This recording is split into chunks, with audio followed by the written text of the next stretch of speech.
The Magna Carta was signed just over 800 years ago here in Runnymede, a document that would have both civil and religious importance for England and also for the whole world.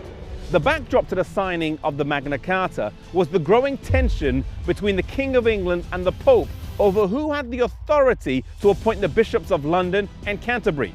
At that time, the King of England, King John, was probably one of our weaker kings. The Pope at that time, Pope Innocent III, was probably one of the stronger popes. And in this battle, the Pope eventually won. Because the king was unable to count on the support of the barons because he had conflict with them, he eventually surrendered to the papal legate in 1213, even laying his crown down at the feet in an act of submission. He also agreed to pay 1,000 marks per year, and that should any of his successors break that agreement, they would lose all authority in the realm. England was humiliated.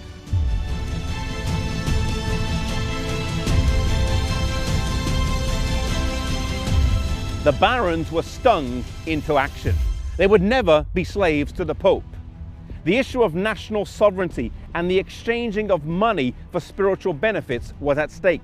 They feared, and rightly so, that this could be one step in a course of events that would lead the Pope to setting up who he wanted to on the English throne, overreaching his authority into national matters. These were some of the main reasons why Magna Carta was signed on the 15th of June, 1215.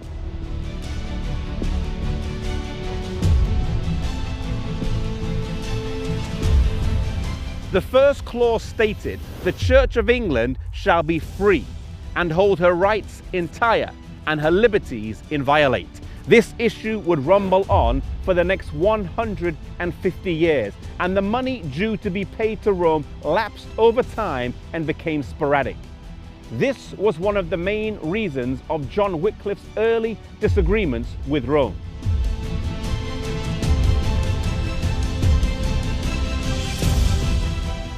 Another key aspect of the Magna Carta was the basis of law that it set up, that the king and the lawmakers were subject to the same law that they themselves wrote, that those accused were granted the right to be tried by a jury of their peers.